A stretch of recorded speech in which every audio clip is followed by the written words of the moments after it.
Another basic function I forgot to mention, which is the reciprocal function.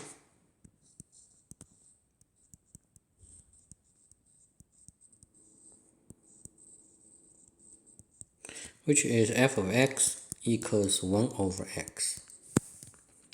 So the graph for this reciprocal function is, let's look at some sample points. When x equals, x cannot be equal to 0, right? X equals 1, f equals 1 over 1, so it's equal to 1. X equals 2, it's 1/2. And how about x equals 1/2? Then x equals 2, right? Reciprocal. So how about -1 and then -1? -2, the reciprocal of -2 equals -1/2. The reciprocal of -1/2 equals -2. Okay, so we can use these points to draw the graph. X equals 1, 1, 1.1, 1 here. 2 and 1/2. 2 is here, 1/2 is here. And 1/2 is here. And the 2, 1/2, 2 would be this 2.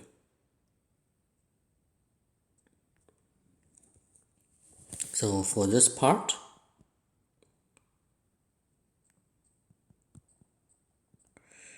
it would be this one. For the negative part, -1, -1, -1, -1 is here, -2, and the -1/2 is here, -1/2, so it's -2 here. So the graph would be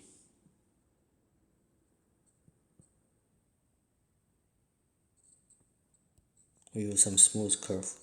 Okay, so this is the graph for the reciprocal function.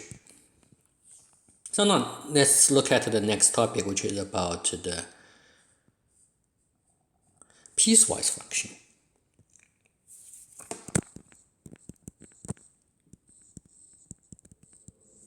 From the name, it tells you that the function has different pieces. Okay, a typical piecewise function, which is f of x equals the absolute value of x. We have known the graph for that function, right? And this is equal to why it's called piecewise function. And we notice that if x is less than 0, if fx equals less than 0, then the negative absolute value of x always gives you a positive number, right? So it should be negative x, which is a positive number. If x is greater than or equal to 0, so it's already non-negative, so the absolute value of x would give itself. So this is called a piecewise function. For the different range of x, it will have the different representation. Okay, in other words, for the different range of x, it would have the different function. So we know the graph is this one, right? So it actually has two branches. And this branch is f of x equals x. And this branch is f of x equals negative x. Okay? So now let's look at how to sketch the piecewise function. So one example, f of x equals x minus 4 if x is less than 1. F of x equals 3, which is a horizontal line, right? If x is greater than or equal to 1. Okay, so now let's sketch the graph for this one. So let's start from the top. x less than 1, 1 is here. So the only value x can choose is on the left side of this point. So for example, let's take x equals 0. Okay, x equals 0.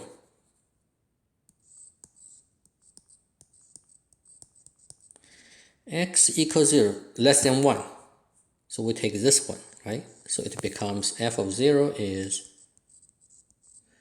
0 minus 4, which is negative 4.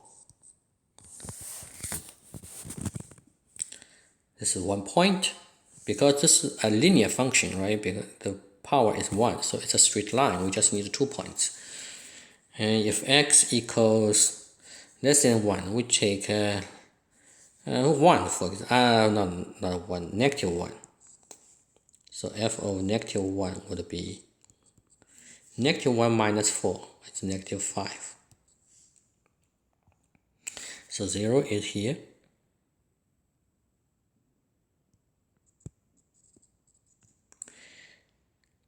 Negative 5. Negative 1. 0, negative 4. Sorry, 0, negative 1, 2, 3, 4 is here. 0, negative 4 is this point. The second point is negative 1, 5. Negative 1, negative 5. This is negative 1. This is negative 5. So this is negative 4. Negative 5. So it's here.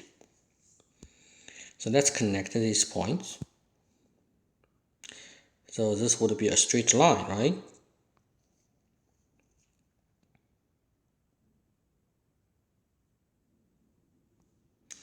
If you draw the straight line, you can continue, right? But remember that when x is greater than 1, this is 1, there is no this part. So we can only stop here. And the x cannot be 1 for this branch. So we use a circle to represent this point does not exist on the line, on the straight line. Okay, so what about x is greater than or equal to 1? X is greater than or equal to 1, it tells you it's equal to 3.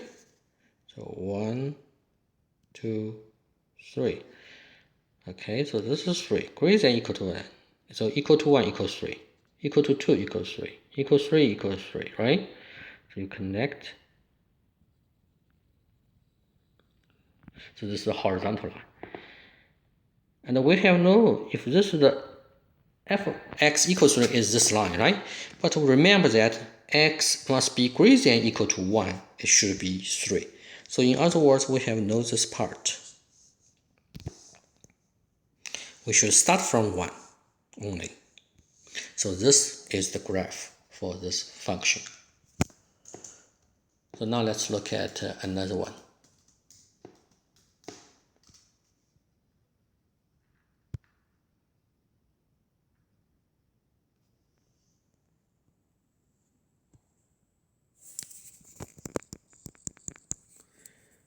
F of x equals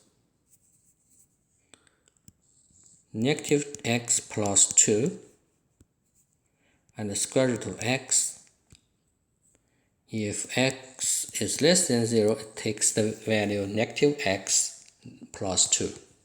If x is greater than or equal to 0, it takes the value square root of x.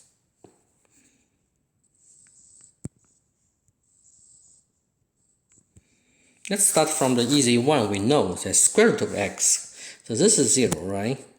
Greater than or equal to 0, it's square root of x. Square root of x is this graph, right? We have already know. This is the square root function. Yeah, this graph, right? This is the graph of the square root of x. So we just copy this graph for this branch.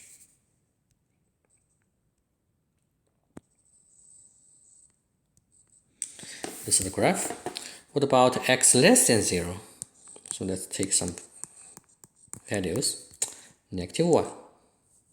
So it becomes negative or negative 1 plus 2, which is equal to 3, right? Negative 2. Negative 2. So negative on negative 2 plus 2 equals 4. So we just need 2 points because this is a linear function, so it's a straight line. So negative 1 is here, equal to 3. 1, 2, 3.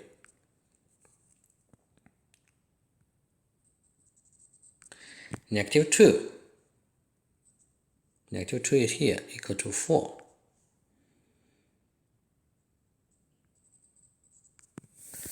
Okay? So if you draw the graph,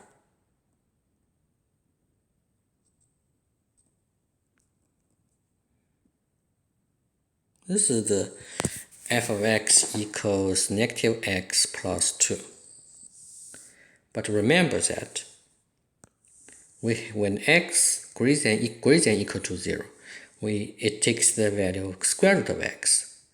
So in other words, we should not have this part.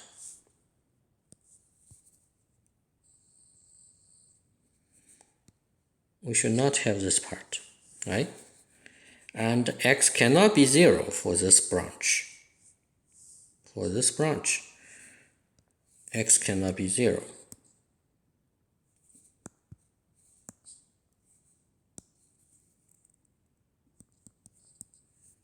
For this branch, x cannot be 0, so we have a circle here.